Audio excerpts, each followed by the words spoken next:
Industries limited उन्होंने borrow किया 15 million to finance the production of 2 assets, both of which were expected to take a year to build. ये जनाब उन project के लिए specifically financing की गई है और वर्क स्टार्ट हुआ है, started during 2006. The loan facility was drawn down and incurred on 1st January 2006 and was utilized as follow with the remaining funds invested temporary। आप देखो टोटल 15 मिलियन जो बोरो किया है आपने कैसे यूटिलाइज किया, 2.5 और 2.5, 5 मिलियन आपने एसेट ए के लिए यूटिलाइज किया है, 10 मिलियन आपने एसेट बी के लिए यूटिलाइज किया है। और लोन का जो इंटरेस्ट का एक्सपेंस का रेट है वो 9% है और जो सरप्लस फंड है वो आपने 7% पे इन्वेस्ट करना है। तो हमने क्या एज्यूम करना है स्पेसिफिक बोरिंग में कि भाई हम 15 मिलियन जो है वो पहले ही कब 1 जनवरी को टेकअप कर चुके और 31 दिसंबर तक क्या हमारी कंस्ट्रक्शन भी कंप्लीट हो गई और इंटरेस्ट का हमने रीपे भी कर दिया होगा। अब मैंने क्या करना है, 15 मिलियन पे टोटल पूरे साल का इंटरेस्ट का एक्सपेंस निकालना 9%, लेकिन किस प्रोजेक्ट को कितना चार्ज होगा डिपेंड करता है किस प्रोजेक्ट के लिए कितना पैसा आपने यूज़ किया। हमने भाई 15 मिलियन में से 5 मिलियन यूज़ किया है एसेट ए के लिए और 10 मिलियन यूज़ किया है एसेट बी के लिए। तो सिंपल 5 मिलियन का बेटे कितने परसेंट लोगे, 9%, और 10 मिलियन का भी 9%, वो आपका प्रोजेक्ट बी का हो जाएगा। क्या यहाँ तक क्लियर? आगे बढ़ते हैं। अब जनाब एसेट ए के पॉइंट ऑफ व्यू से अगर मैं बात करूँ, 5 मिलियन में से 2.5 मिलियन तो on the spot you have utilised, तो बाकी क्या बचा इन्वेस्टमेंट के लिए, 2.5 मिलियन बेटे बच गया। अब ये जो 2.5 मिलियन बचा है ये कब तक के लिए बचा है, 6 मंथ्स के लिए बचा। तो आपने इसको 6 मंथ्स के लिए इन्वेस्ट कर देना और रेट क्या लोगे इंटरेस्ट का, 7%। सॉल्व। और जो बाकी आपने 25 मिलियन था वो भी यूटिलाइज कर दिया, मजीद इस पे इंटरेस्ट इनकम कुछ भी नहीं होगी। आइए इसी तरह एसेट बी की बात करते हैं। भाई 10 मिलियन में से 5 million on the spot use कर लिया, 5 मिलियन 6 मंथ्स के लिए स्पेयर था, वो आपने इन्वेस्ट कर दिया 7% पे। Question has been solve. अब स्पेसिफिक बोरिंग में क्या पॉइंट रिपीट हुआ है कि जनाब जितनी टोटल पैसा चाहिए प्रोजेक्ट के स्टार्ट में ही ले लिया हुआ है और टोटल टाइम पीरियड का इंटरेस्ट का एक्सपेंस इनकर्ड हो रहा है। जितनी अमाउंट यूटिलाइज हो रही है वो हम यहाँ पे कंसिडर क्यों करें, सिर्फ ये चेक करने के लिए कि मेरे पास रिमेनिंग अमाउंट कितनी बची है और कब तक के लिए बची है इन्वेस्टमेंट पर्पस के लिए। क्लियर हो गया? आइए एग्जाम्पल नंबर 13। इसमें देखो क्वेश्चन का डाटा ही हमें बता रहा है कि हमारे पास टोटल फाइनेंसिंग 4 सोर्सेज से आई हुई है। एग्जाम्पल नंबर 13, 55 मिलियन के डिबेंचर्स है, 110 मिलियन के लोन नोट्स हैं, 85 मिलियन की लाइन ऑफ क्रेडिट है, 150 मिलियन की रनिंग फाइनेंस अरेंजमेंट्स हैं। ये टोटल कर्जा हमने अपने बिजनेस के मुख्तलिफ प्रोजेक्ट्स को फाइनेंस करने के लिए लिया हुआ है। इसमें से हम कितना कब यूज़ करेंगे ये तो क्वेश्चन की इंफॉर्मेशन हमें बताएगी, उसके अकॉर्डिंगली ही हम इसे सॉल्व करेंगे।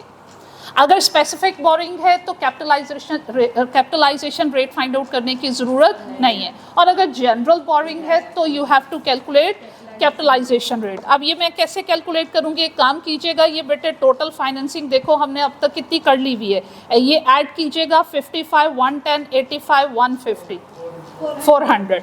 तो भाई ये पहले मुझे इंडिविजुअल अमाउंट लिखवाओ, 55, 110, आगे बढ़ो, फिर टोटल 400। आपने दूसरा मेथड अडॉप्ट करना, दूसरा कर लीजिएगा। इनके स्पेसिफिक इंटरेस्ट रेट से मैं मल्टीप्लाई कर दूंगी 7, 8, 12 एंड 10। जी देखो कितना आता है,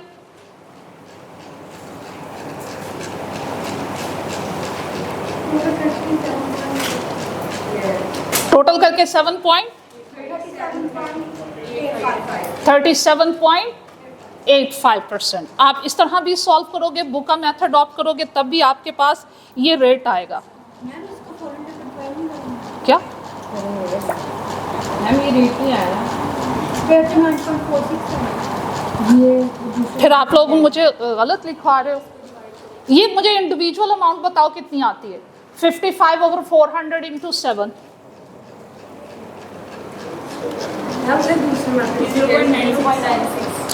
0.96। आगे बढ़ो।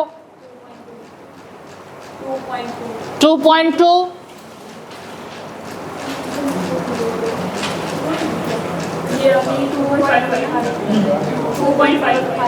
आगे बढ़ो।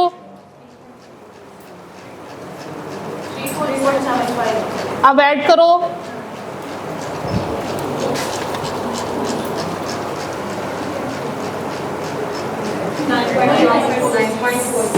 9.46। ठीक है, तब भी आपके पास वही आएगा। वो टोटल करते वक्त गलती की, चलो कोई बात नहीं,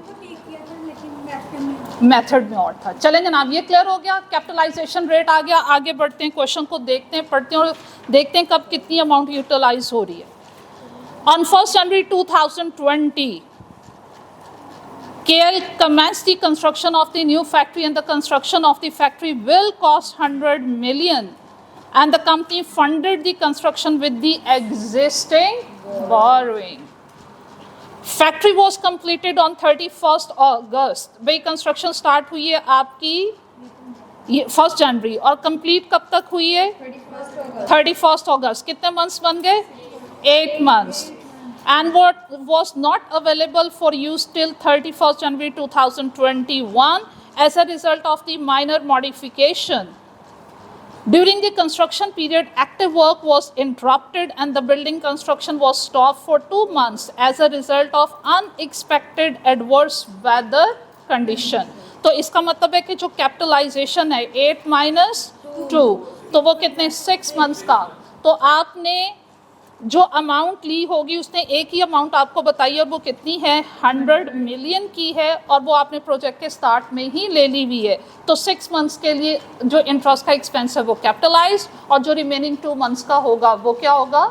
इनकम स्टेटमेंट में एक्सपेंस हो जाएगा। हाँ जी, पॉइंट्स रिकॉल हो गए?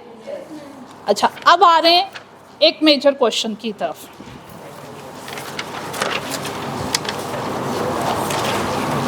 चलें, पहले एक और कॉम्प्लिकेटेड है लेकिन चलें पहले ये करते हैं। Example number 16।